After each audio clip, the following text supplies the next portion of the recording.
I welcome you to this budget meeting of full council at Tottenham Town Hall. This meeting is also recorded by the council for subsequent broadcast via the council's internet site.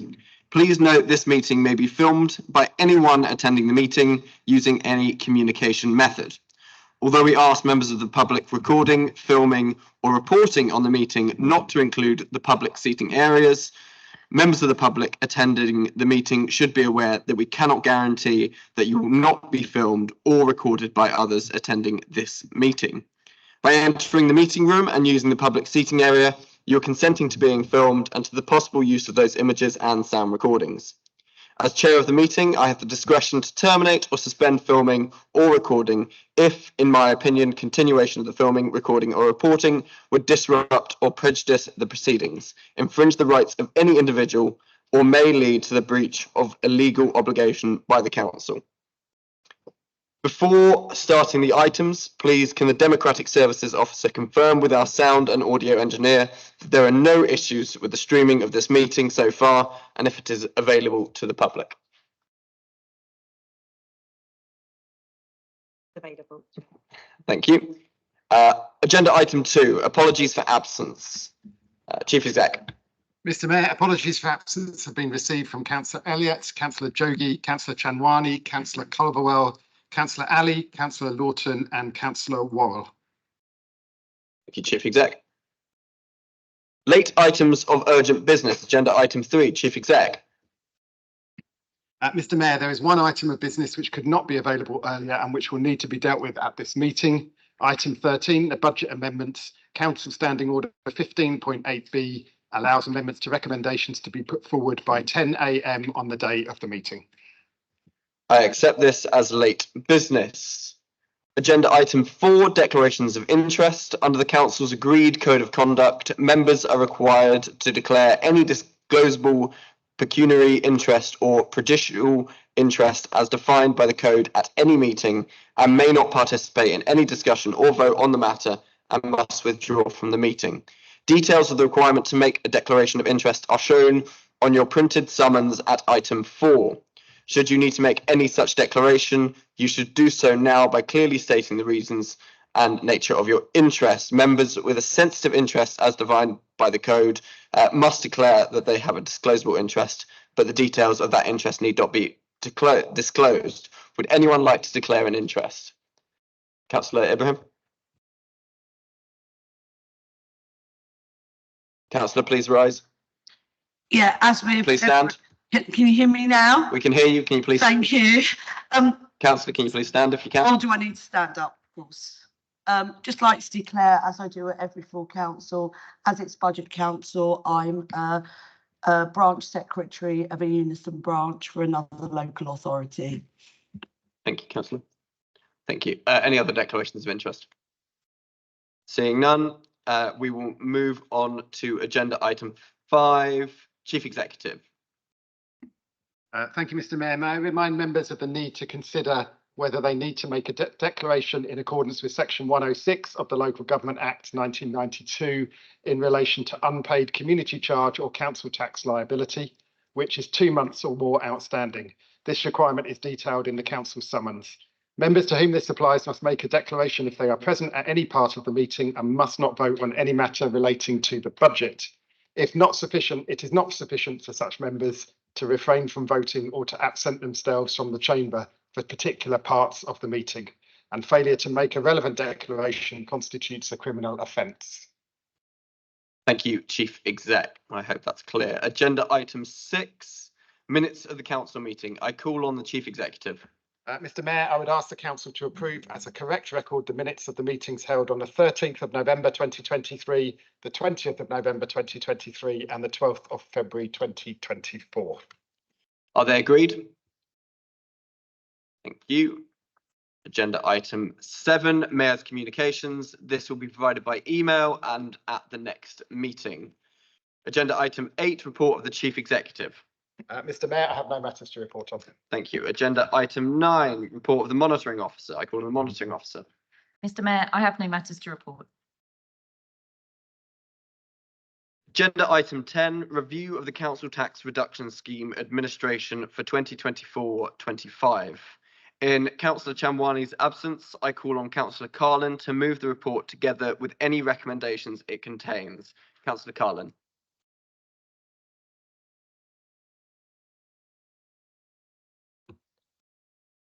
I'll try. Okay.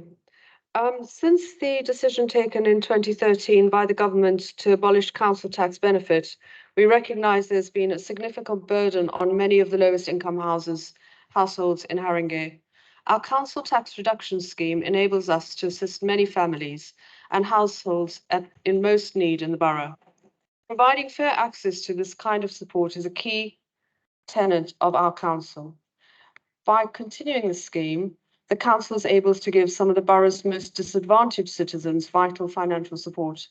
This paper seeks support for the scheme once again, as well as taking into account technical changes already made to the pension age scheme and other changes. Essentially, we're proposing 3 changes.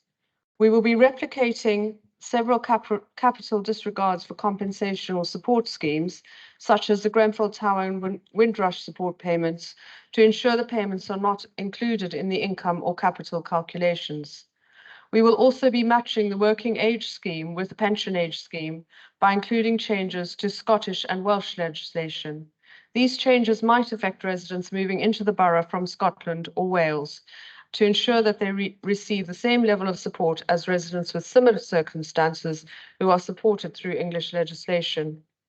And we will be making several changes to match the working age scheme with housing benefit and the pension age scheme. These changes match the pension age scheme and will help make it easier for residents to understand, for example, including new benefits and definitions such as statutory parental bereavement pay. The changes to capital disregards, as I said, will promote fair access and enable residents in receipt of these payments to continue to receive support for their council tax, allowing the payments to be used for their intended purpose.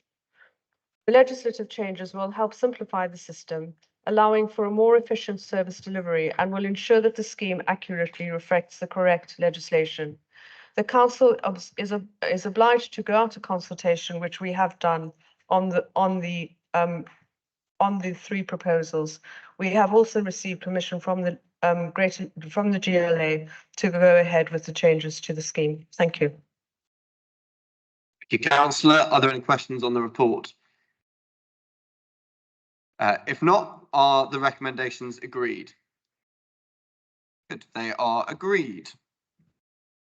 Agenda item 11, reports from Cabinet, General Purposes Committee and the Audit Committee. We have 4 reports to consider as part of this item, 2 reports from Cabinet and a report from the General Purposes and a report from the Audit Committee. I first call on Councillor Gordon, Cabinet Member for Council House Building, Placemaking and Local Economy, to move her report on the housing strategy together with any recommendations in it. Councillor, you have 5 minutes when you're ready. Thank you, Mr. Mayor. I'm very pleased to be introducing the housing strategy for 2024 to 2029 to this full council meeting. It sets an ambitious direction for the council, consolidating and building on the progress we've made to date since we last updated our strategy in 2018.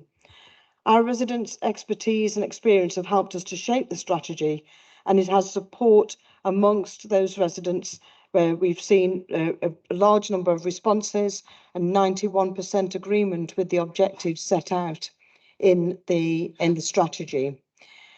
We feel that the strategy is everything possible to prevent our residents being priced out of a changing borough. We want everyone in Haringey, whatever their circumstances, to have a safe, stable and genuinely affordable home.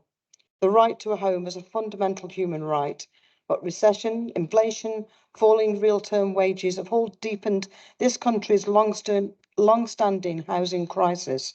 So this needs to be a transformative strategy for Haringey, and it is. Firstly, we will deliver the high quality and sustainable new homes that Haringey needs. That means supporting the delivery every year of more than 1,500 new homes of every kind across Haringey. It means making sure that this new housing meets the needs of all of our residents, including those who need a home in specialist and supported housing, and the many people who need genuinely affordable homes. We will build 3,000 new council homes by 2031, and they will be built to the highest environmental standards for council rent. We were delighted to welcome on Saturday a visit from Tom Copley from the GLA, and we are very grateful for the GLA's confidence and support in this borough in our house building programme. I was also really pleased last week to visit our new council house scheme in Watts Close, where 18 households have now rented those flats. This is in Seven Sisters Ward, and it is our first zero carbon council house scheme. When we were talking to the new tenants, I could see firsthand how these new homes are changing lives. Despite the tough economic conditions, we have already started building work on more than 2,000 new council homes. 200 have been completed and have been let, and hundreds more will welcome new tenants before the end of 2024. By 2031, we will have finished 3,000 homes. The second part of the strategy is to continue our journey of transformation as a landlord, improving services to our own tenants and leaseholders, and ensuring the quality of their homes, and working with partners to improve services across the borough's housing sector, and working with our partners in the social housing sector. Thirdly, we will improve the quality of the private rented sector. 1 in 3 Haringey residents rent their homes from a private landlord. We want everyone in Haringey who rents privately to live in a home that is decent, safe and secure, and to be treated fairly by their landlord under the law. Our landlord licensing schemes will be at the heart of achieving that. And fourthly, we will do everything we can to prevent people from becoming homeless. And when people do become homeless, we will offer a range of good housing and support options to meet their needs. This is the strategy for the next 5 years, and we believe that it's genuinely transformative, setting out and supporting our ambition for everyone in Haringey to have a safe, stable and genuinely affordable home. Thank you. Thank you, Councillor. Are there any questions on the report? Seeing none, are the recommendations at page 282 agreed? Thank you. I next call on Councillor Carlin, Cabinet Member for Finance and Local Investment, to move her report on the council tax premium in respect of properties occupied periodically and council tax premium for long-term empty dwellings. Councillor Carlin, you have 5 minutes. Thank you, Mr. Mayor. London is in the grip of a housing crisis, and as a local authority, we need to do everything that we can to address 2 issues. First of all, houses that are left, or homes that are left empty for considerable periods of time that could be lived in by our residents.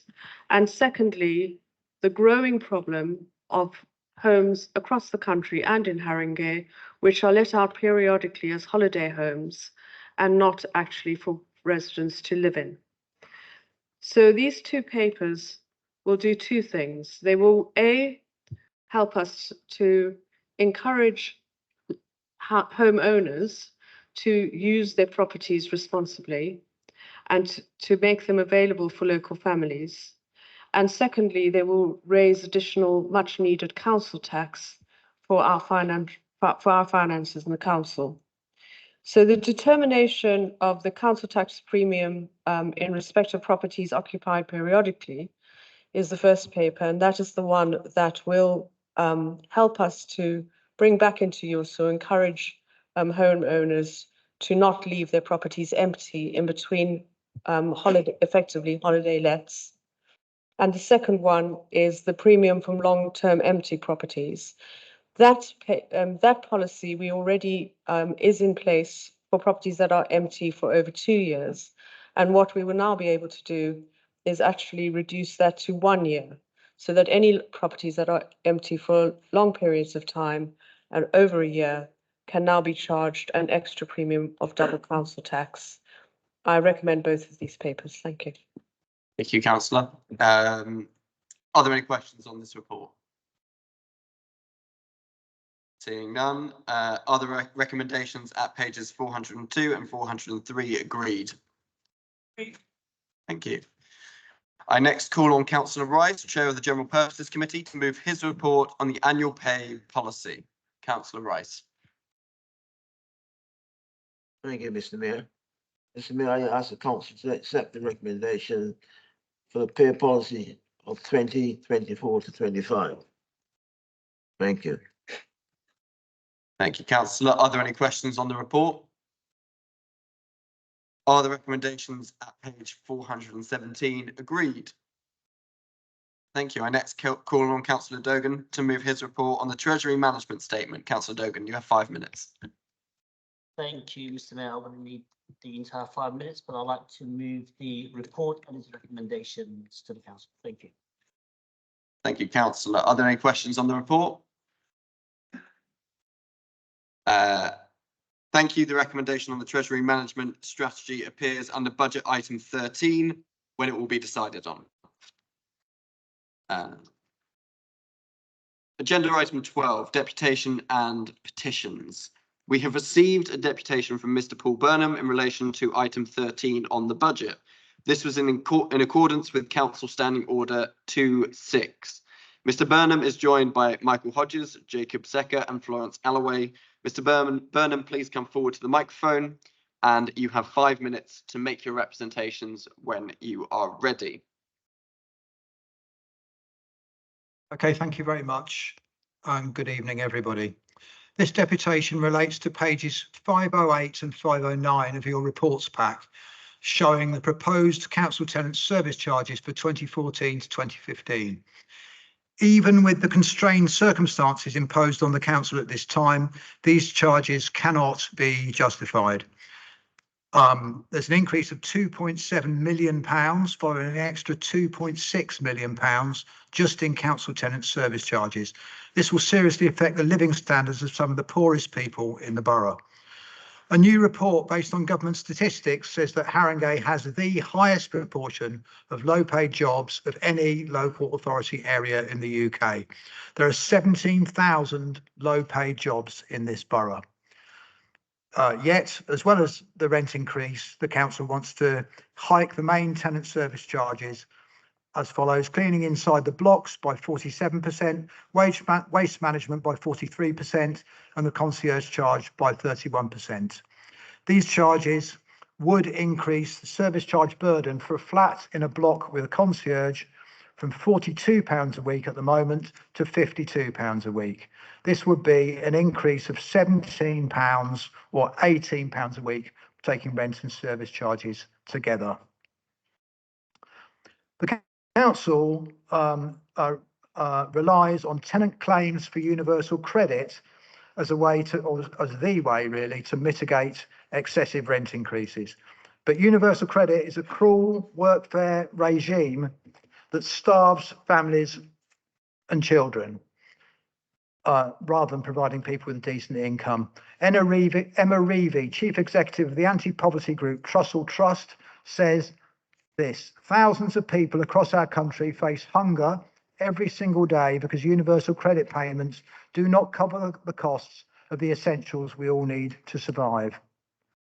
In Haringey, 95% of food bank users are already claiming universal credit, and nationally 47% of food bank users are social housing tenants. We say, therefore, that universal credit is not a solution. Service charging is bad for consumers, I think we all know that, and is especially bad in public services where it creates perverse incentives.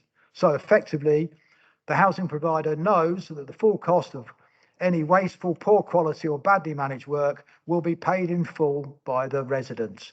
That creates a perverse incentive. We'd like to work with the council to shift public policy away from this defective model. It will be a long job, but this is a necessary task and a suitable one in this rebel borough. Okay, now on to some misallocated charges. As tenants on estates, we pay twice over for the clean-ups of the mess left behind after events at the Spurs ground.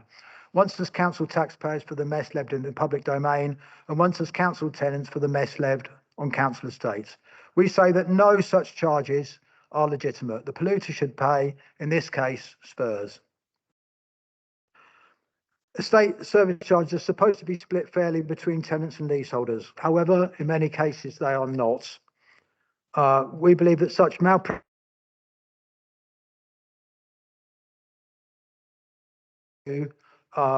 the charge for communal lighting in blocks. When we looked at the specific Cabinet report from March 2023, which increased the service charge for communal lighting by over £1 million to 8,000 council tenants, we find the following explicit statement. This report does not recommend any changes to service charges for existing leaseholders.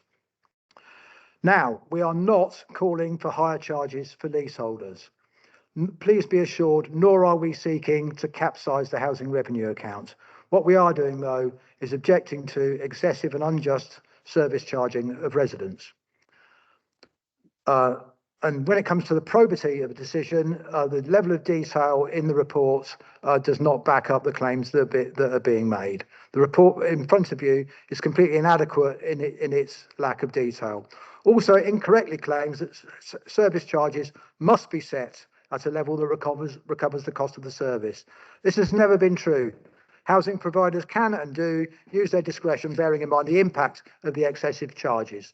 That is what is needed here. We ask you to take these proposals out of the report and send the issue of service charging back to the Scrutiny Committee. Thank you very much. Thank you, Mr. Burnham. Perfect timing. Are there any questions from councillors for the deputation? Seeing none, I call on the Cabinet Member for Housing Services, Private Renters and Planning to respond. Councillor Williams, you have 5 minutes. Thank you, Mr. Mayor. Just to say, it's not 1415. I assume that was just an error of the years that this covers. I assume you just made a mistake when you were speaking at first. Just to say, I think, as I said at Cabinet, I think we have an agreement that probably nobody in this room thinks migration to universal credit is a good idea, but that's not really the purpose of the matter in hand at all. And I don't think I hear anybody saying anything about that in that context. So we are setting a medium-term financial strategy for our housing revenue account in an incredibly challenging environment, indeed the worst environment for decades. The sharp rise in interest levels since the September 2022 mini budget and inflation running high have put a huge strain on housing revenue accounts. And as everyone here knows, government has kept rent rises below inflation at various points over the past decade, including with last year's below inflation rent cap, which was equivalent to a 3% reduction in rental income. We need to invest significantly more in our council homes to ensure that our homes are fit for our residents. Ensuring that our homes are decent, safe and well insulated is a non-negotiable. Our planned programme includes decent homes works, building safety and fire safety works, carbon reduction works, including windows and door replacements, planned preventative maintenance and external decorations, and estate improvement works. This means that as a landlord council, we have two fundamental choices. Can we reduce our expenditure by cutting services to tenants, or we can make sure that our costs are covered? We know that we can't cut services. We need to improve services to our tenants and leaseholders. We've committed to doing so in our housing improvement plan, and it's what our residents not only expect, they deserve. I'll move on to some of your points. Service charges must be set at a level that recovers the cost of the service, and no more than this. We have been increasing service charges in line with inflation for several years now. However, the divergence between the cost to the council of providing services to tenants and the amount it charges tenants for those services has been growing. If service charges are not reset to cover the cost of providing services, this gap will continue to increase. This effectively means that the HRA is covering the shortfall, meaning that tenants who do not receive services are subsidising those who do, which is fundamentally unfair.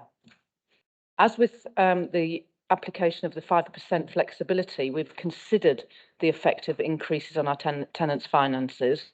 As already noted, we provide support to all our tenants, whether in work or in receipt of benefits, with financial advice, including support accessing all benefits to which they're entitled and support into better paid employment, and a hardship fund, which is being applied to those tenants who are finding themselves falling into arrears. As noted in the MTF's report to Cabinet, officers are recommending that a new support fund is established, and that is what we are going to do with that money. Now, residents were consulted on rent increases as part of the budget consultation. Increases to existing rents and service charges are set in line with government guidance and the recovery of our cost. There is no requirement to consult except where a new service is introduced. Now, leaseholders are already charged services on a full cost recovery basis.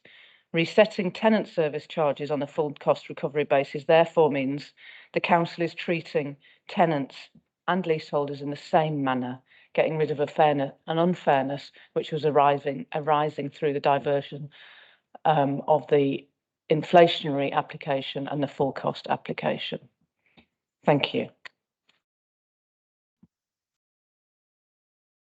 Thank you, Mr. Burnham, for your representations. You and your colleagues may return to your seats, and we will continue with the budget item. Thank you, Councillor. Could you please turn your microphone off, Councillor? Agenda item 13. I will start by asking the monitoring officer to give the meeting some advice in respect to the voting requirements for the budget vote. Monitoring officer. Thank you, Mr. Mayor. The Local Authority Standing Orders England Amendment Regulations 2014 and the Council Standing Orders require the Council to record in the minutes how each councillor voted, including any abstentions, when determining the Council's budget and the level of council tax to be levied. The only requirement is to record in the minutes of the meeting how each member voted. Given there is one amendment and a substantive motion to be voted on, it could be recorded in the minutes of the meeting how each member voted, including any who have abstained, by a show of hands. Can I therefore ask that the advice is noted and acted on when we come to the voting on this item, including the amendment? Is that noted? Thank you. I will now set out the process for considering the item, which will be as follows. I will firstly call on the Cabinet Member for Finance and Local Government, Councillor Carlin, to introduce the report and move the recommendations contained at page 438 of the agenda pack. This is section 3.1, recommendations A to O. Up to 15 minutes will be allowed for this. This will be then seconded by the Leader of the Council, who will have 5 minutes. I have received notice of one overall amendment to the budget from the Liberal Democrat group, of which the actions to achieve the amendment are outlined in Annex X. The amendment from the Liberal Democrat group will then be moved by Councillor Corley Harrison, who has up to 5 minutes, and then seconded by Councillor Barnes, who will have 3 minutes. In accordance with Council Standing Orders 15.6 C2, the Independent Socialist Group leader will have 2 minutes to also respond to the budget speech. There will then be a debate. The debate will be up to 45 minutes, and members will be asked to keep their contributions to 3 minutes only.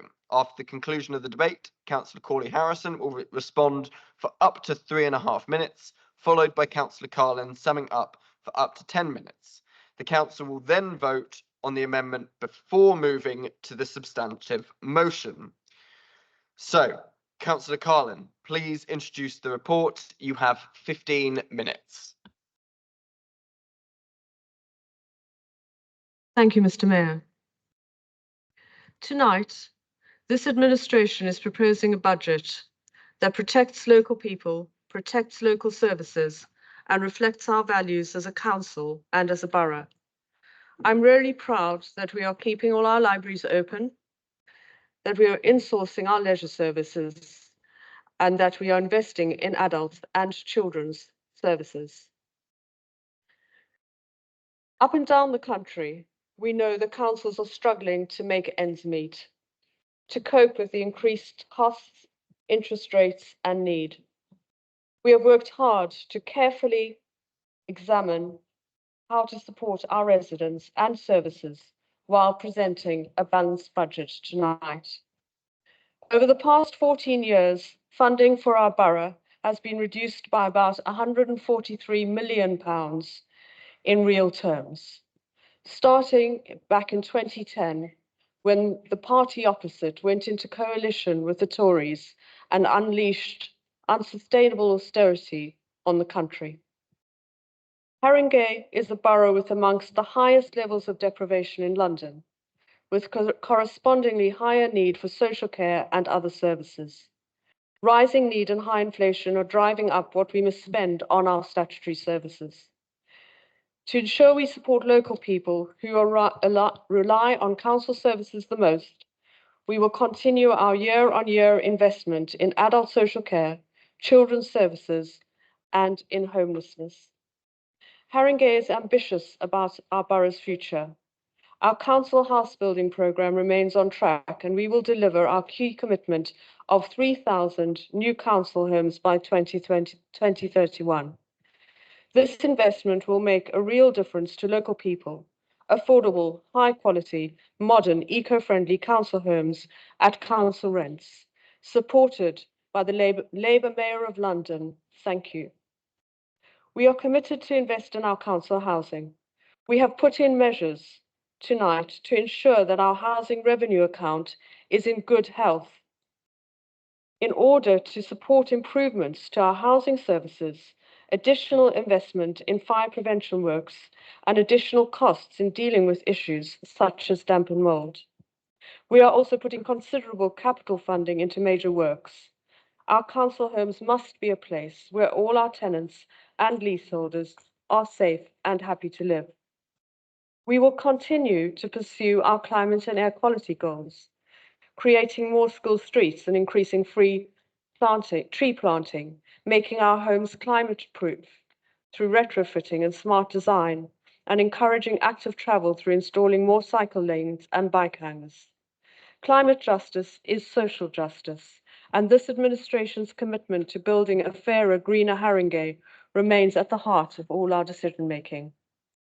The cost of borrowing for capital works has soared. To set a balanced budget and to reduce the gap in future years, we have carefully examined our capital programme. Over the term of the MTFS, we have reduced our general fund capital programme by removing proposals that are either no longer required or also those that cannot be progressed because the business case and the cost no longer works out. The impact of this rigour when comparing the agreed programme in March 23 and the projection to 27-28 is a reduction of about 40% on our capital programme. So unfortunately, this has meant we are no longer able to proceed with all the schemes we were intending to do, and some will need to be reconsidered in future years if the financial and when hopefully the financial circumstances are more favourable. As a council, we are focused on delivering value for money by continuing to drive down spending on agency staff, consultants, and senior management. We are also tightening our procurement procedures to ensure value for money across the organisation. Local authorities across the political spectrum have campaigned for government to provide fairer funding and longer-term settlements. Despite these promises, this has not occurred. The government has now called on councils with budget shortfalls to use their reserves to fill the gap. This is not a sustainable long-term solution. Reserves can only be spent once. So as a responsible local authority, we have sought to minimise their use. The government belatedly notified us of an intention to increase funding via the social care grant, which for Haringey amounts to about 2.5 million this year. While any increase in funding is welcome, coupled with limited other funding changes, they represent nowhere near the amount that we need to cover the increased cost of delivering adults and children's care services, and do nothing to address the scale of our future funding pressures. For example, the Household Support Fund provided an invaluable resource for residents during these difficult times, and Haringey's allocation was 4.8 million. This vital funding has not been continued. I would like to extend my thanks to all the residents who participated in the budget consultation. After 14 years of austerity, every year of funding cuts compounds to make each budget round more demanding than the last. However, I would like to say that this is a balanced budget. We have managed to avoid the worst of the cuts to services that some other local authorities have been forced to make. This is a real testament to our council officers who have worked tirelessly to close the budget gap, which just a few months ago stood at an eye-watering £16.3 million. This is a Labour budget. It protects working people by investing in children's services and in social care, prioritises the local services that residents value, and helps people through the Tory cost of living crisis. We will continue to fight for a fair deal for our residents. Thank you. Thank you, Councillor. I ask Councillor Ahmet, Leader of the Council, to second the recommendations. Councillor, you have 5 minutes. Thank you, Mr. Mayor. I'm proud to second this balanced budget being presented today. And I would like to thank Councillor Carlin, who has done a fantastic job in leading the council through this budget process. Getting here, as we all know, was a challenge, and a big thank you to her for all the work she's done, our dedicated officers and my Labour colleagues who've helped us. And of course, none of this would have been possible without the support and leadership of our Director of Finance, John Warlow. John has steered us through this process. I should pause there. John has steered us through this process multiple times, but this will be his last as he goes on to retire. John, I'd like to extend my thanks for all the work you've done for us in Haringey, and we wish you all the best. Another clap, please.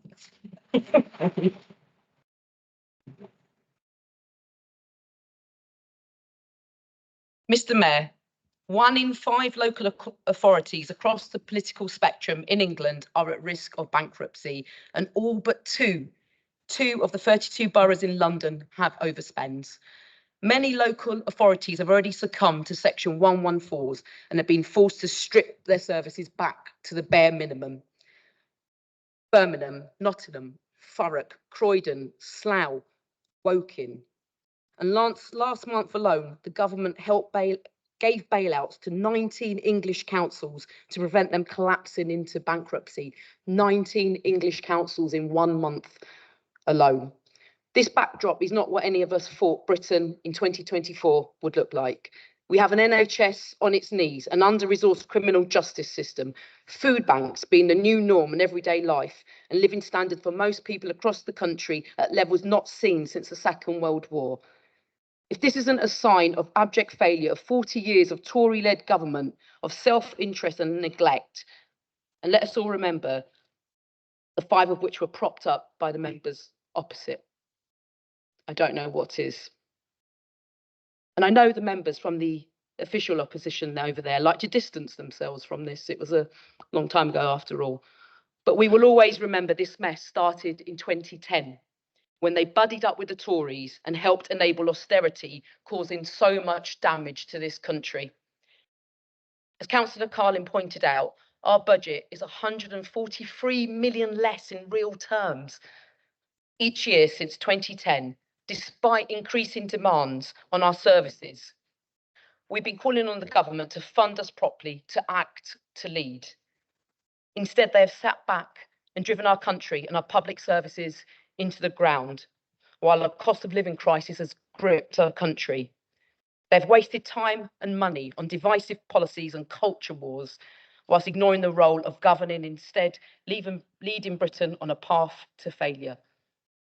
Our starting point to get to this budget was rightly to defend and protect the most vulnerable in Haringey. This administration will always stand up for residents that need support and will always be there when residents need it most. This budget does exactly that. It allows us to keep our adults and children's social care services running. It keeps our libraries open, our youth centres thriving, allows us to design and insource our services and provide temporary accommodation to those impacted by the cost of living crisis and volatile private renters market. That's why I'm proud to stand here today to put forward a budget that is balanced, fair, and doesn't let anyone fall through the cracks. But let's be frank, Our job here as councillors is far more than that. We're not elected to spend time scraping the bottom of the barrel to make savings. We were not elected to stand waiting, hoping for some extra cash to trickle down from the Treasury. We were not elected to deliver for residents with one arm tied behind our backs, worrying about which services already shoestring budget can handle yet another saving. But yet we have to, because of Tory ideology, the Liberal Democrats propping them up, years of mismanagement of our economy and politicised choices which prioritise neglect, fear and division. We were elected to do far more than that. We are elected to serve, to deliver, to transform, to grow this borough by working with the people who put us here to shape the Haringey they want and deserve. This Labour administration and our manifesto is centred on delivering, and despite financial challenges, and I'm incredibly proud of what we have done and what this budget continues to allow us to do. 3,000 council homes built by 2031. Council homes, not affordable homes, council homes. Rising Green Youth Centre, Wood Green Voices, Tottenham Councillor, Voices. The time is over. Okay. Thank you for your speech. I must move on to the amendment.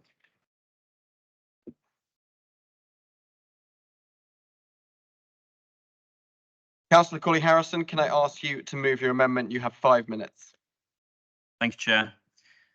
No one is under any illusion as to what a difficult year this is for local authority budgets. The callous and incomprehensible Tory government has ripped funding away from local authorities like never before, and for what gain? Because the money doesn't seem to be going anywhere, nowhere else that brings any kind of public benefit anyway. This is an attack on local government by our national government, and I believe we are united in this room that it simply has to end. Otherwise, next year we will see councils in trouble like never before. But the reality is councils must play the hands that they are dealt, make their own tough decisions, and that should always be in the best interests of their residents, not in the interests of a political agenda. This Labour budget, despite the very difficult circumstances the council finds itself in, is not in those best interests. It is ideologically driven. It does not offer value for money, and it is not what residents want. But you all know this already, because the lead cabinet member that made this choice has had to try and defend this cut, the library cut, daily since it was published. And despite the opposition to it, has pressed ahead with only very minor modifications and the budget cuts still intact. The lead cabinet member even went so far as to inform residents and friends groups that the year 2 and 3 cuts would not be going ahead. And yet here they are in black and white, page 677 of the budget. Exact same cuts, albeit with the description amended slightly, so that instead of talking about self-service, we talk about having a library strategy. Quite frankly, it beggars belief that any library cuts are in this budget without a library strategy, never mind ones that cut library budgets by a third. Haringey Labour's cuts to council libraries are a political choice, not a financial necessity.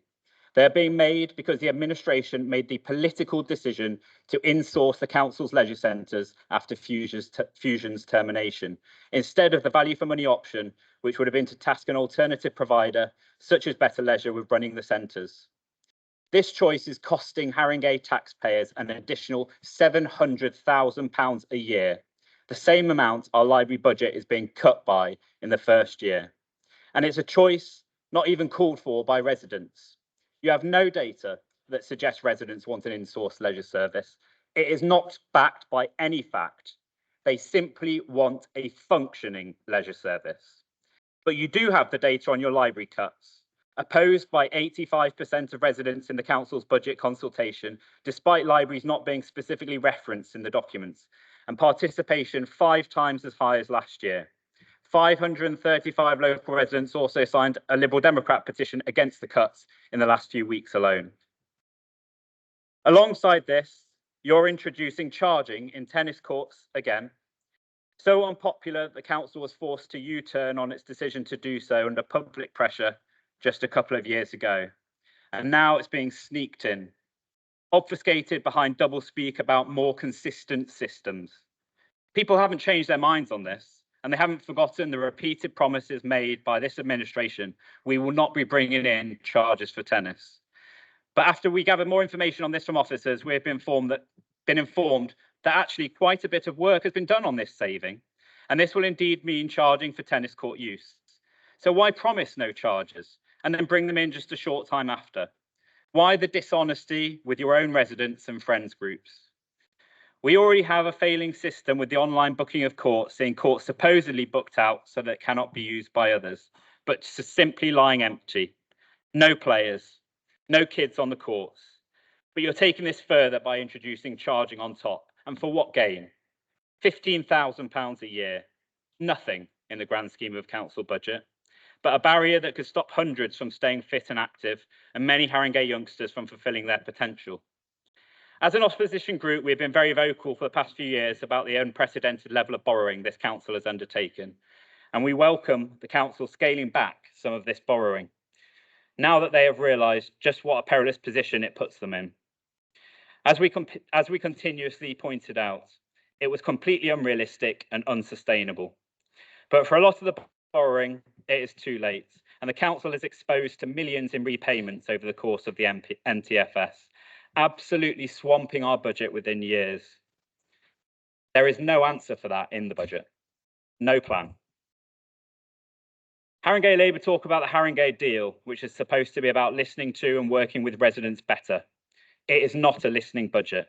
It is a we know best and we will tell you budget to further your own political ideology and cut the things you don't consider as a priority. It is our residents who will pay the price. Ask any resident in Haringey and I'm confident that they will prioritise libraries over insourcing. Councillor, please, your time is up.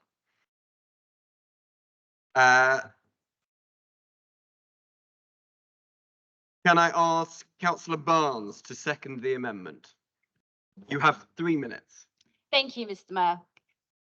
They say that you are never alone if you have a book, and those of you who know me will also know I never travel anywhere without one. Books are essential for our residents, whether it's large print copies for visual impairments or illustrated books for young readers, or just the ability to borrow standard books rather than spend extra pounds on them, which isn't an option for everyone. We should be ensuring that access to books and our library services are protected, especially during the current cost of living. Safe access to our libraries is also important for our young people, many of whom live in overcrowded homes and who really do rely on these spaces in our libraries away from younger and or noisier siblings for their studies. Muswell Hill Library is currently closed for its refurbishment and has been much missed by residents. My surgery is currently in Alexandra Park Library and until Muswell Hill reopens. And I think the investment in Alexandra Park Library has really created a lovely environment, which I look forward to seeing similarly at Muswell Hill. And it's a real shame to make this investment and then undermine it with the proposed cuts to our library services. While we are delighted that the self-service option has been dropped, the budget remains the same. So how will these savings be achieved? Can you tell us? You speak of a library strategy, and this is long overdue, but such a review won't necessarily create a saving. In fact, the reverse is true.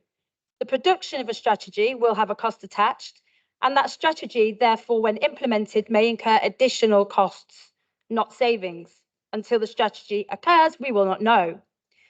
If this budget were to be passed as is, then we have no clear idea what we're actually voting for, apart from the fact that we would be supporting incredibly deep cuts to the library's budget.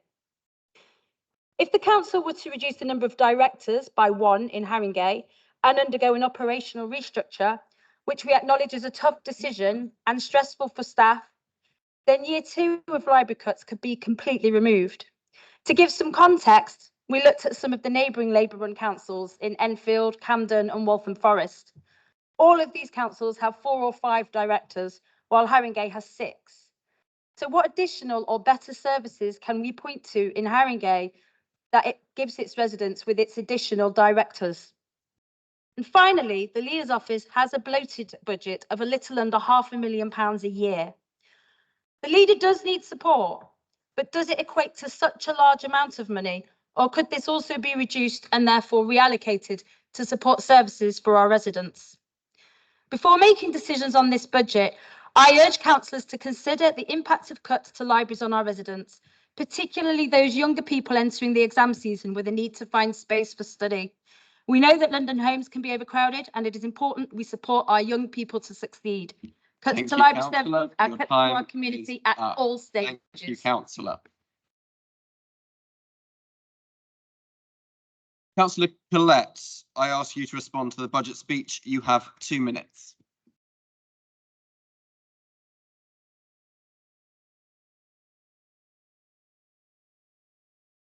Thank you, Mr. Mayor. While we recognise the very difficult process Haringey Council has been through to set a balanced budget, we are opposed to a budget which has not been fully and fairly consulted on. Given the time frame over the Christmas period, the low response rate to the consultation reflects this. People respond when they feel included and listened to. We are in favour of co-production and working together with our residents as far as possible.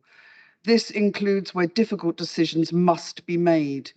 We note that library groups, tenants groups and adult social care co-production groups have all complained about the lack of participation in decision making and the difficulty in taking part given the poor time frame. None of these groups are unreasonable and all understand the difficult decisions the council must make. We note that there have been no debate in council about what co-production means, and we will call on the leader to organise a debate on this topic. You will hear from Councillor Mason on why the cuts to libraries' opening hours are so difficult for our residents. I also wish to frame the Independent Socialist Group's response to the budget in the context of the huge problems our residents face. Some examples include the highest number of workers in London being paid below the London living wage, a pending move to universal credit with all those current claiming social security, and a thanks to Councillor Chanwadi for raising awareness and organising councillor and community time training on this. Potentially 10,000 Haringey residents may face delays in payment. At least half the number will lose their income. Thank you, councillor. Your time is up.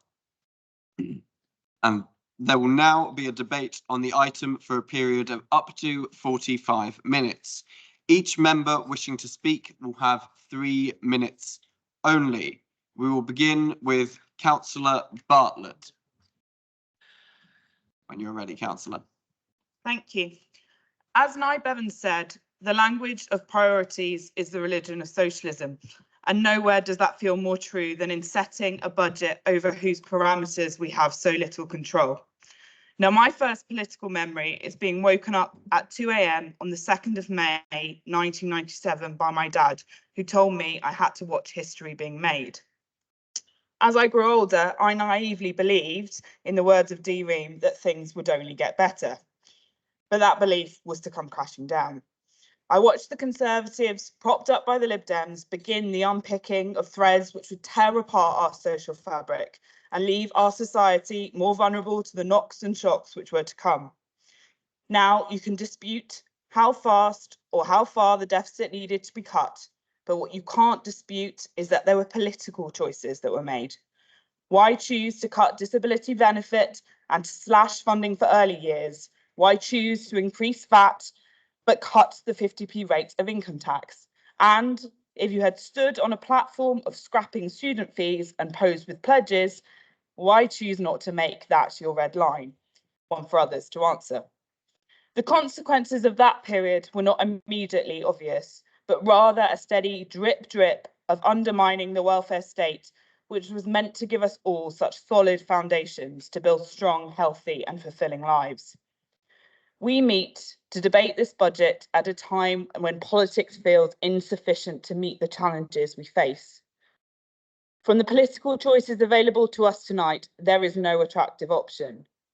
They are all versions of compromises we never wanted to make. As you've heard, councils of all stripes are in a dire situation. The fact that central government has given us not even the crumbs has exacerbated an already difficult position, as did the last-minute nature of their funding. How can it be that funding councils, which affects everyone and concerns more than £100 billion, is treated by Westminster as an afterthought? Thankfully, Haringey is in a better position as many. But the reality is still that since 2010, Haringey has lost £143 million from its budget. So today we have to choose. We choose to put up council tax so we can continue to support the most vulnerable in our borough. We choose to review the way we run our libraries and look at changing the opening hours of some of those so that we can keep libraries open for everyone. And we choose to limit the use of the council's reserves so that we have that buffer for future years whose funding remains uncertain. The choices we make are about working with the hand we have been dealt with. And I will vote with this budget for this budget with pride tonight for those reasons. Thank you. Thank you, Councillor. Councillor De Costa. Thank you very much, Mr. Mayor. As many have said, budgets are tight up and down our country, and it's extremely challenging for many councils to put forward budgets. And we admit that Haringey's had its share of difficult decisions in this budget. But we are extremely concerned about the proposals to our libraries and our parks, which will have a detrimental impact on our communities. Highgate Library recently reopened as a beacon of the community and is facing dire consequences due to the proposed cuts. A £25,000 slash to hard copy titles threatens to diminish the richness of resources available to our community. Furthermore, the reduction in services allowing residents, especially our elderly population, access to newspapers and magazines under the assumption that they can simply switch to online platforms is not only short-sighted, but neglectful of the needs of our most vulnerable citizens. Yet, in the face of these vital service cuts, what do we see? The Haringey Labour Council persisting in the squandering of £96,000 annually on the Haringey People propaganda magazine. The self-congratulatory publication serves very little purpose than stoking the egos of those in power rather than providing benefits to residents. Furthermore, the council's plan to expand events in our parks is deeply concerning. History tells us the track record is not great. Take, for example, Crank Brothers in Finsbury Park, which gathered over 60 complaints in a single day. Compare that to Alexandra Palace, which had 21 complaints in the period of 1 year. And let's not forget the environmental disaster called by Tough Mudder earlier this year, resulting in its rightful banishment from our parks. We want to see our parks properly used. We want to see our parks enjoyed by all of our residents and not only fenced off for those who can pay to attend overpriced, unnecessary and destructive events. Our events programme across the park should be more inclusive and not solely for corporate greed over community engagement. But the proposed budget cuts are not just numbers on a spreadsheet. We all admit they have real and dire consequences for our community. We must stand together to demand that essential services like our libraries and like our parks are protected and that taxpayer money is spent wisely. Our community deserves better. Thank you, Councillor. Councillor Arkell.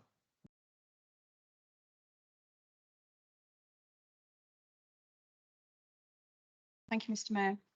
Libraries play an important part in our lives. They instill a love of reading in childhood and encourage economic, social and mental well-being. They're a critical form of social infrastructure we have here in Haringey. During the consultation on the budget, a resident described the library service as the jewel in the crown of Haringey Council, and I could not agree more with this sentiment, which is a testament to the staff that work in them. Our libraries are valued as a study space by young people in overcrowded homes, as a warm, safe space to sit and read, and a place with free use of books to help improve literacy. The decisions we are making have not been easy, but they are the result of 14 years of Tory austerity, which was enabled by the Liberal Democrats in the coalition government in 2010. Since 2010, at least 800 libraries have closed. None of these have been in Haringey. In contrast, we have protected our library services and invested £4.9 million in upgrading Alexandra Park, Hornsey, Highgate, Marcus Garvey and Muswell Hill, which will reopen later this year. I have said this before and I will say it again, and I will continue to say it. We have no plans to close any library here in Haringey. We have the second longest opening hours in London, which is amazing, but it's just not sustainable after 14 years of Tory-inflicted austerity. We will be varying the opening hours of our libraries so we can use our resources in a targeted way and take a cluster-based approach so that it's always a library open within reasonable reach for residents. We will review each library's usage and footfall data before any decisions on opening hours are made, as well as tapping into the knowledge of our staff and expertise of how the libraries are used. As I confirmed at the Scrutiny Committee on the 9th of January and the Cabinet meeting on the 6th of February, a full equalities impact assessment will be done for each library. I am acutely aware that the needs of the residents who live closest to Highgate Library are very different from those who rely on Coombs Croft, and so the equalities impacts will be different. We will be working within our legal duties we have to understand the equality impacts of the proposals and minimise them on the most vulnerable residents here in Haringey. Co-production is at the heart of the Haringey deal, and this is an opportunity to explore all the ideas that the friends groups, residents and other users have already started to share with us. As we stated in our manifesto in 2022, we will be working with residents to shape what our libraries offer and on delivering change. Our library strategy will be co-produced and explore opportunities, as well as looking ahead to the future and creating a vision for our libraries as community hubs to tackle digital exclusion and to showcase local writing and poetry, hosting events, readings and signings, and encouraging a new generation of library usership. We are taking these difficult decisions now to safeguard our libraries, and we will listen to a wide range of voices to develop our ideas, to carry out transformative change so that Haringey's libraries are promoted and protected for future generations. Thank you. Thank you, Councillor. Councillor Bartlett, can you turn your microphone off? Thank you. Councillor Rossetti.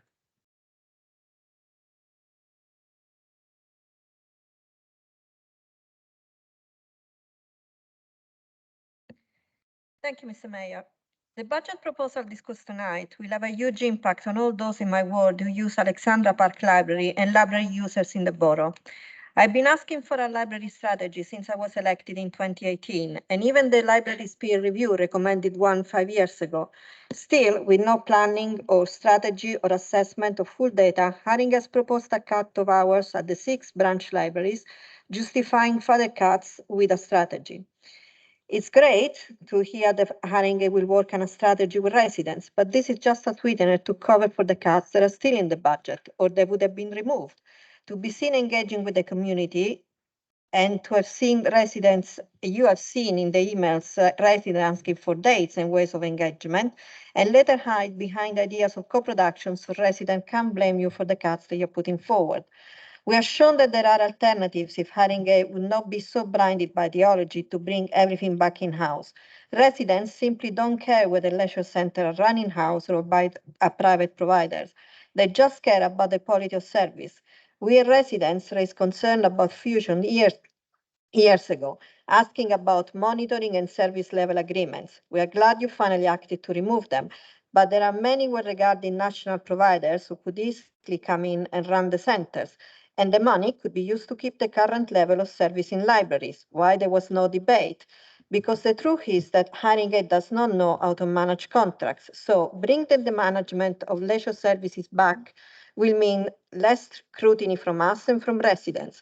Going forward, it will also mean less access and more spend. Hidden between the pages, we have a new River Sports Centre review of concessionary discounts, an additional 1.5 million spent for equipment upgrades. We could have been passed on to an external provider. Is this what will happen to other leisure centres? How much more will this cost in addition to library cuts? Lastly, I would like to touch on the increase of commercial events in the public parks. We have repeatedly been told by residents this is not fair to the local community. Parks are living organisms, not cash cows. The revenue this raise is very little, and I hope councillors will agree with us that this is not truly the best way to increase revenues. We have been told that this budget is about priorities, but whose priorities? I would say this budget is about political priorities, not residents' priorities. Haringey justifies bringing now the management of leisure services because it enables residents to live healthy lives and ending social isolation.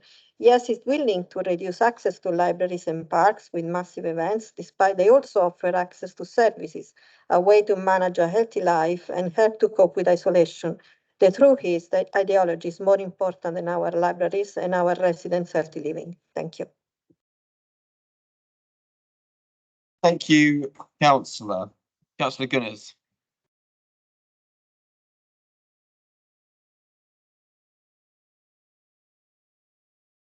Thank you, Mr. Mayor. Having a place to call home is a fundamental right that everyone deserves. We know that for many, stepping into the housing ladder is a distant or impossible reality, with wages as low, interest rates high, and the housing market in London outpricing most. This puts many of our residents into the private rental market. In Haringey, 40% of our residents rely on accommodation in private rental market, compared to 17% nationally. And each week, nearly 100 households presents to the councils as homeless or near homelessness. In my own ward, South Tottenham, last year, there were 157 families alone. That's nearly 3 per week. Since 2022 and 2023, homelessness has increased by 8%. And there was a reason for this, which I think we all remember and feel the ramifications from Liz Truss's disastrous mini budget. Another failure from this Tory government that the local housing allowance has been frozen in cash terms since 2020, failing to keep up with skyrocketing inflation and increased rental prices. I'm proud that this budget invests 4.9 million in our temporary accommodation provisions, continuing our commitment to support our residents. But like Councillor Ahmed said, we are here to do far more than this as a local authority. For our residents shouldn't be in our residents shouldn't be in this situation. Of the 2,600 residents currently in temporary accommodation, 49% of them are allocated outside the borough due to lack of suitable accommodation available locally. This takes people away from their roots, their family connections and support networks, their school and places of work. Young people often having to travel across boroughs to get to school in the morning. We don't have the answers to this, and unfortunately, we expect further households to come to us asking for help. But what we do have is an administration committed and dedicated to residents that will always dedicated to our resident that will always provide support to those that are in need. Thank you, Councillor. Oh, okay. Thanks. Thank you. Your 3 minutes are up. Councillor Emery. Thank you, Mr. Mayor. I want to address the voices in our community regarding this year's budget. The remarkable surge in participation with 5 times as many individuals engaging compared to last year shows a profound passion surrounding the decisions we take here tonight. I wonder why. Over 500 people, the vast majority of the respondents, specifically commented to oppose the cuts to libraries. Despite this, you have pressed ahead and the budget cuts remain intact. This is despite assurances that we have had and the other campaign groups have heard from that these cuts were not coming. As well as this, just a few weeks ago during a cabinet session, I asked about potential charges for use of tennis courts. At that time, I was unequivocally informed that such charges were not on the agenda. When installing locking gates on tennis courts a few years ago, you repeatedly assured us that these were not for plans to increase charging on courts. And let's not forget the attempted introduction of these charges back in 2020, which, thanks to the opposition from ourselves and fellow residents, were rightly abandoned. Now, we are told by officers quite a bit of work has been done on this saving. Are Labour councillors clueless? Or do we have a case of there being lies, damn lies, and assurances from cabinet members? Priory Park is always full at summer, with people queuing up to play. With the recent refurbishments, residents have been excited to get back on the court, but with these new charges, many will now be knocked out of using these facilities that used to be freely available to them. The amount raised by these charges is less than the council currently spends on self-promotion on social media. How can we justify prioritising such expenditures over ensuring access to these invaluable community resources? We were told again and again this council has no choices to make. All we can do is implement the cuts handed down to us from central government. Yet it's evident that alternatives exist. Social media advertising or free tennis courts. Try to run leisure centres ourselves or have properly funded libraries. Tonight, we as councillors have a choice. Please make the right one for residents. Thank you. Thank you, councillor. And just in reflection of the line of lies, damn lies, just a recommendation of civility of debate in the current situation. Okay. Councillor O'Donovan.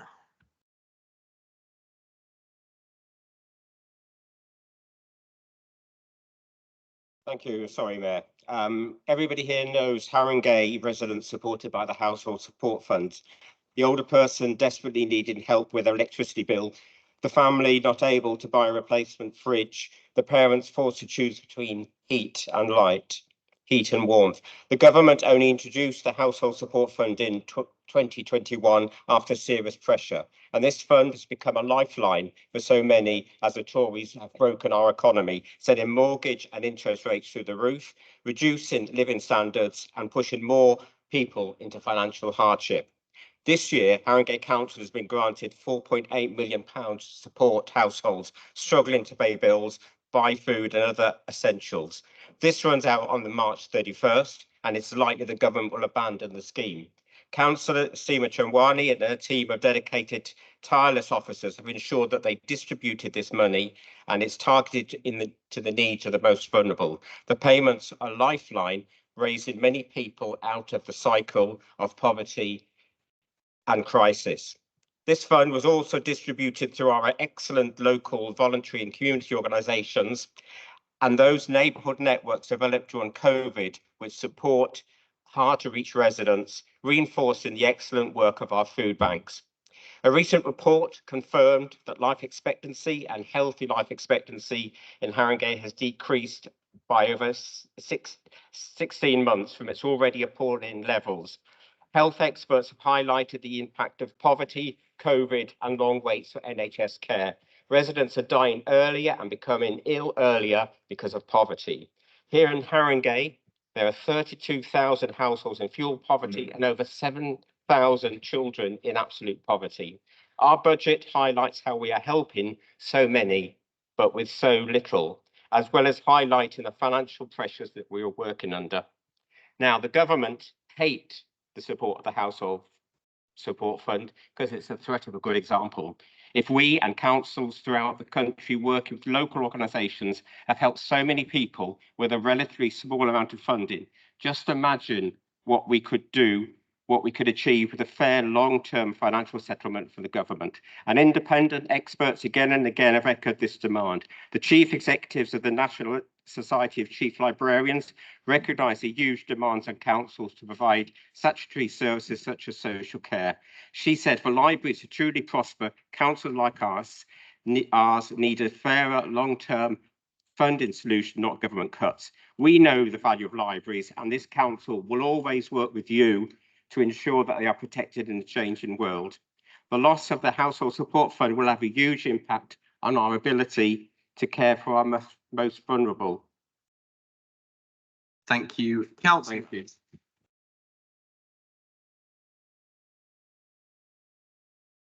Councillor Ursula Gosling.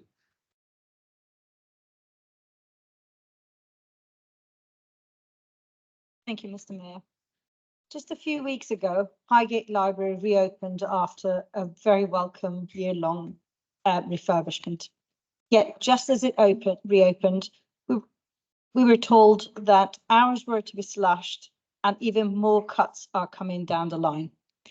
These cuts will badly affect our residents. Libraries provide a place to learn, to get online, a community spaces for groups to meet.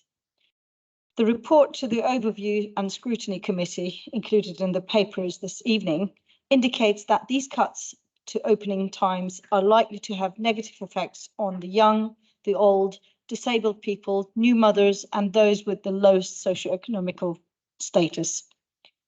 That a Labour council is planning to make avoidable cuts which will most affect the poorest people in our borough is really just so disappointing. The council, like most councils, is in a bad financial position, but that doesn't mean we don't have choices. One possible saving we have put forward is converting a number of agency staff to permanent status. This would be good for the staff and good for the council's budget. The cabinet member said at a previous cabinet meeting that we are more reliant on agency staff than comparable councils. So clearly improvements in this area is achievable. More than a third of our staff are agency staff, and many have worked here for years. This is a ridiculous situation to be in. That is one of the ideas we have suggested. So let's not sit here pretending that the cuts proposed in this budget are all the faults of the national government and nothing to do with the people who make the decisions locally. We all in this room want better funding for our councils, but the fact that times are tough doesn't absolve us from responsibility for the decisions we make. The cuts in this budget reflect that the council has the wrong priorities for our borough. Thank you. Thank you, Councillor. Councillor Mason.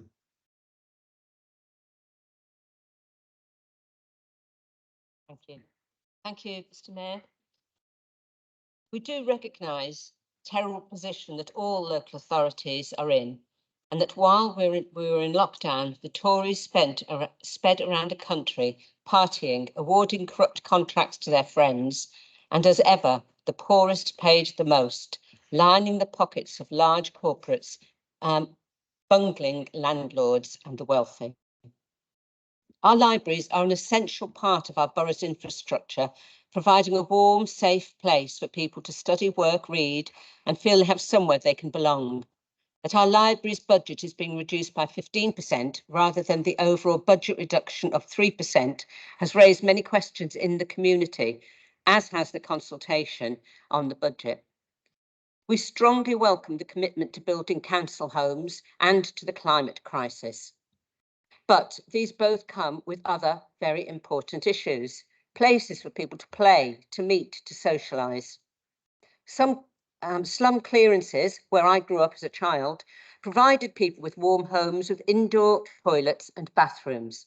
But the lessons learned were that people were moved to places with no recreation and no social space, and a rise of mental health problems, unemployment and isolation continued. We do welcome the decision not to proceed with the plans to develop self-service libraries in Haringey. We also welcome the commitment to carrying out equality impact assessments and call for reassurance that this information will be used to increase the opportunities and social value to those who are most excluded. Our task is to enable all people, and especially those with protected characteristics, those living in isolation and those living in poverty, feel that the libraries belong to them too. Although no libraries are to be cut, the closure of libraries on different days and times denies full access to a fully functional local community library and hub. In many areas, there are no other community facilities at all. At the same time as facilities are closed, food banks and community organisations find it almost impossible to find free or very cheap space to operate. Building community resilience becomes ever more impossible for those without resources. This in turn impacts on increased health and social care services, causing a rise in budget for other statutory services. We welcome the opportunity for consultation and ask that library users and residents are fully able to contribute to a library strategy, that consideration is given to proposals which allay the cuts and which might, after refurbishment, increase the usage of libraries. We also stress the importance of the main libraries, Wood Green and Tottenham, and ask for them to be fully kept open. They are centres of access to services. I've just finished. Thank you. Councillor Connor. Thank you, Mr. Mayor. You have heard repeated calls tonight to stop the cuts to our library services. The 700,000 in this next financial year alone, which will lead to reduced opening hours across branch libraries, including Muswell Hill Library. We've also heard about potential cuts for the following years, as the savings of 676,000 from 2025 to 27 remain in the Cabinet Papers. This will amount to cuts in real terms over these next few years, paving the way for further services to potentially be cut back or withdrawn. So to protect our library services, these cuts to the library's budgets should be stopped. Why does this matter?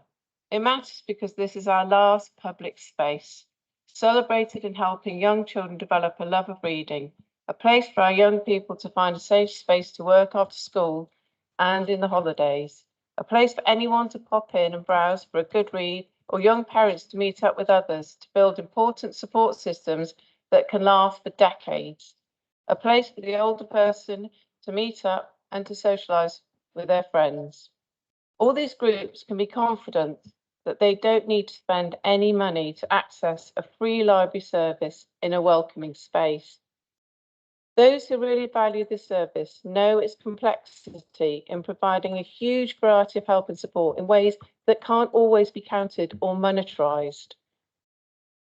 There will always be the arguments there is no money, but is cutting our public services the answer? Once a public service is diminished, do we actually think that it will be brought back? There is a current proposal for Haringey Council to run our leisure services, but as their own report indicates, this will cost the council more money and lays the risk of any service failure with the council. Or we could get the private sector who currently run leisure services to run our leisure provision, with the council playing a strong role in overseeing the contract and our service provision. So when we're being told there's no money, it's not the whole picture. There is money, but it's not necessarily been spent on keeping the libraries fully open. I would suggest to anyone listening tonight that every time someone comes to your door and asking for your vote, you ask what their commitment is to keeping our libraries fully staffed and fully opened so that we don't lose such a valuable public service.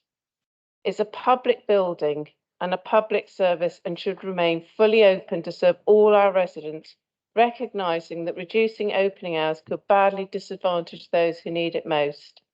Please support our amendments tonight and let us all play our part in protecting our libraries, ensuring they remain fully opened and to ensure a safe and inclusive place for all. Thank you, Councillor. And to round off the debate section, Councillor Inkerin. Thank you, Mr. Mayor. 1997 was a special year for me.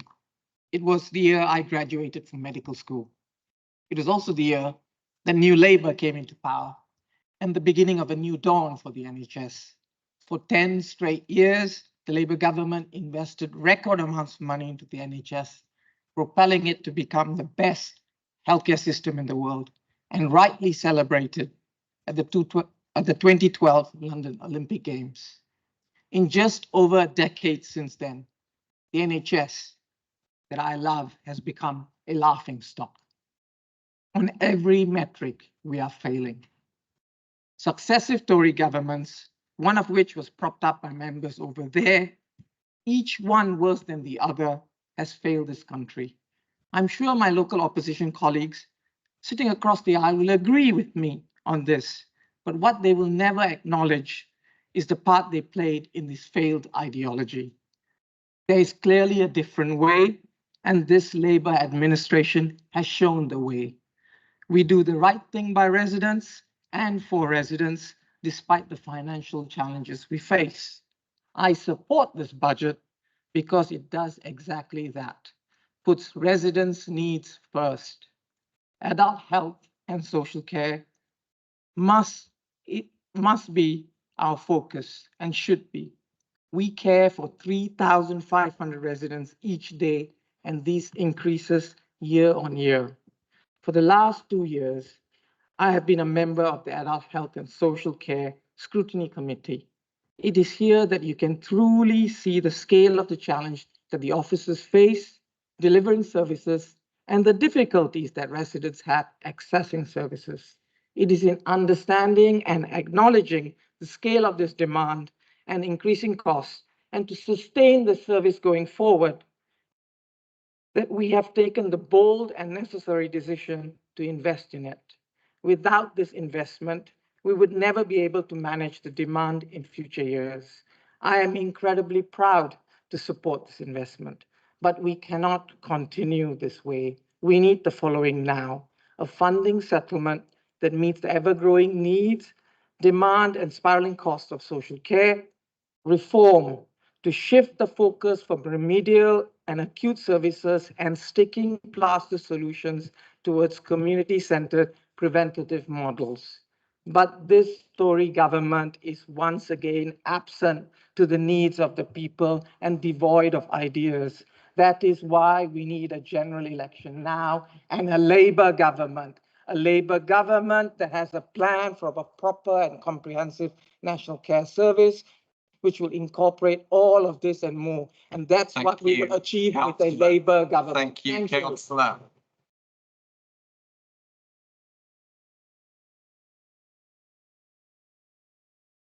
That concludes the debate section, and I move to Councillor Corley Harrison. Can I ask you to respond? You have 3.5 minutes. Thank you, Chair. Councillor, your mic's still on, sorry. Thank you, Chair. It amazes me every year at this budget full council that so many of the Labour Party opposite spend more of their time talking about the Liberal Democrats than they do about their own budget. You know, a budget that they claim to be proud of. So I shall continue on their favourite subject. This Lib Dem amendment ahead of you completely reverses the cuts to our libraries and tennis courts and removes the need to further expand out the renting of our parks.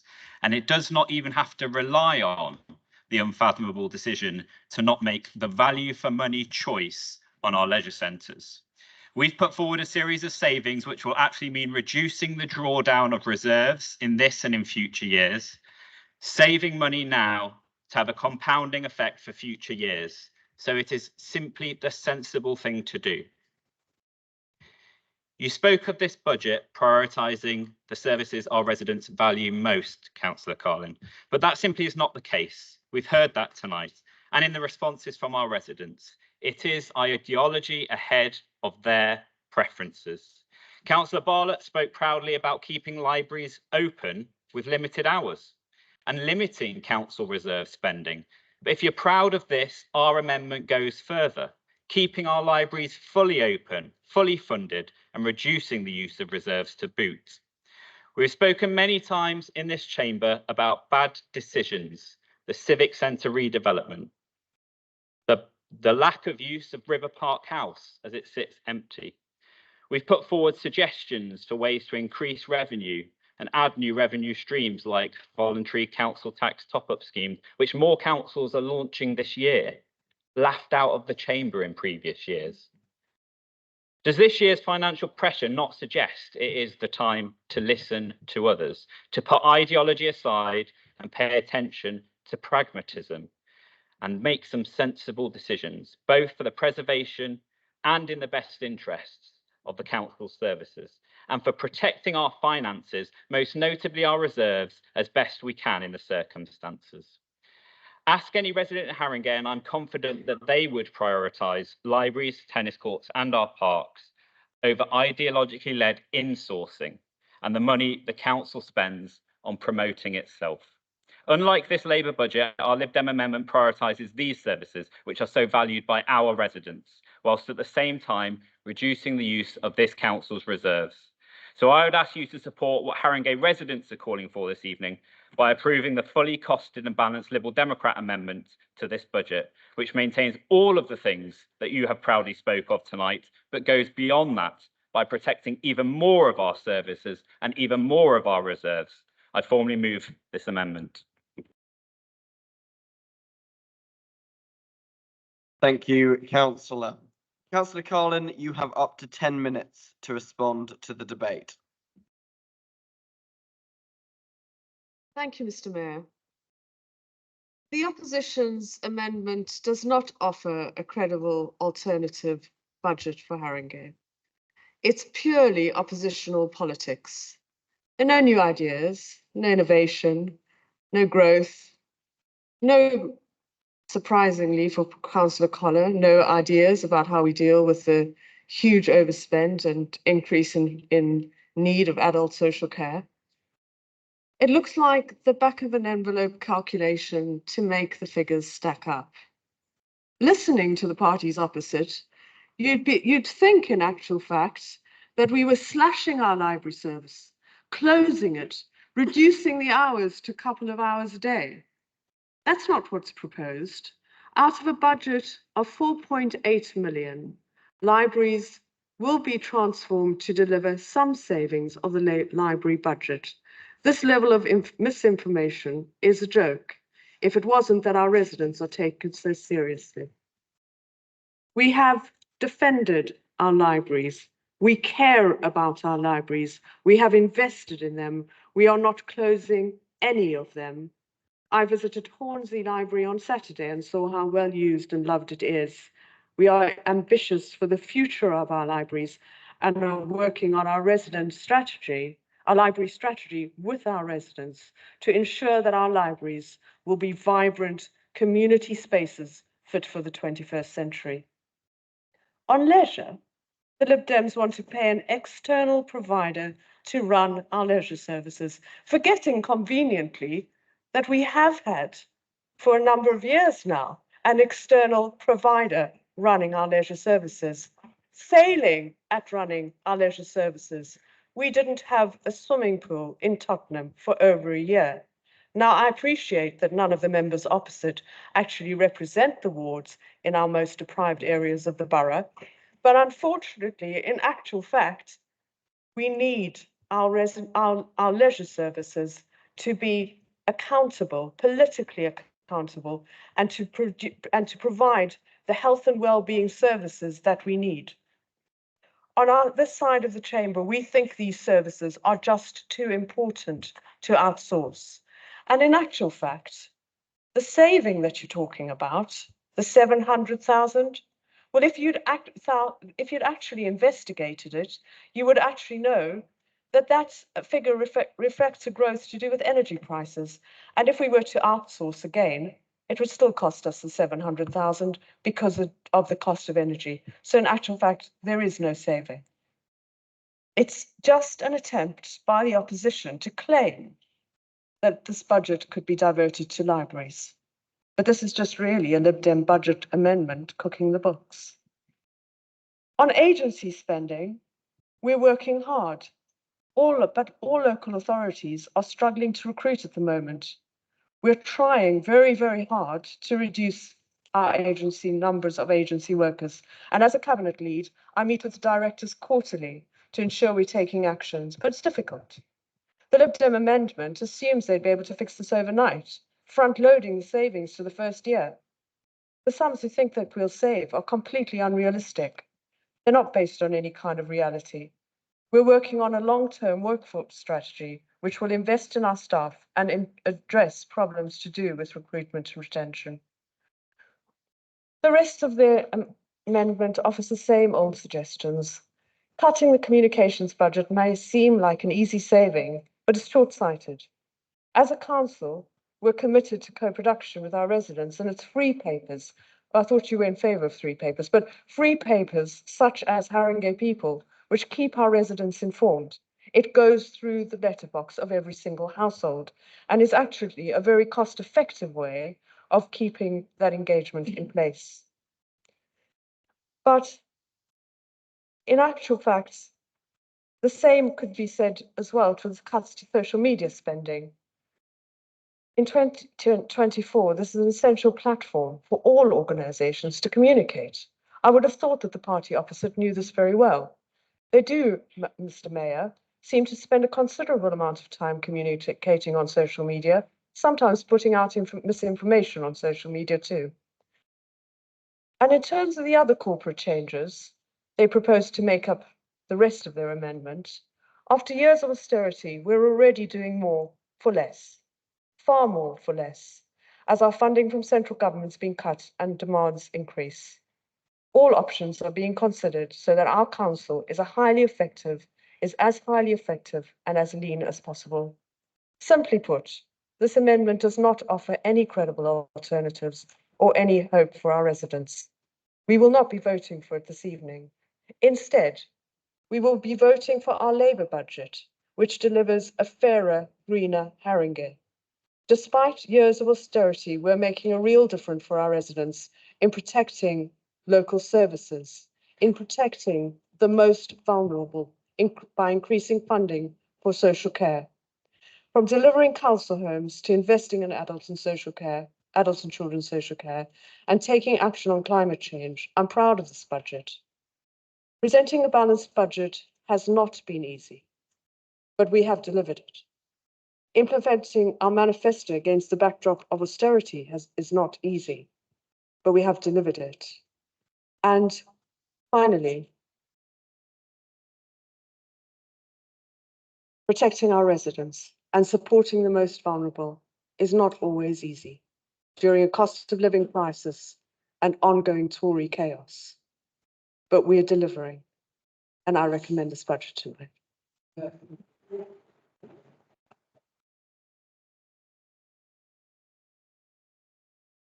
Thank you, councillors. We will now vote on the amendment as outlined in the tabled papers. In respect of Amendment 1, all those in favour, please raise your hands. Yep. Those against?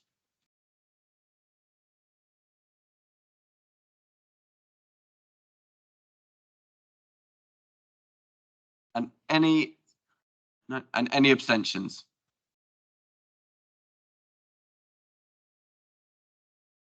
Amendment 1 is declared lost.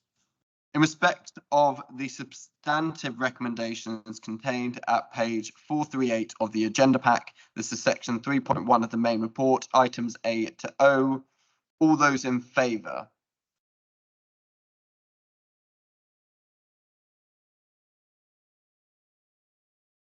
All those against?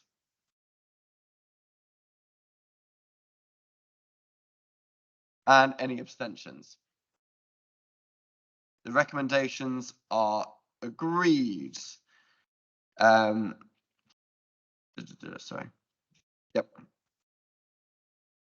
That now concludes the business on the agenda. Thank you all very much.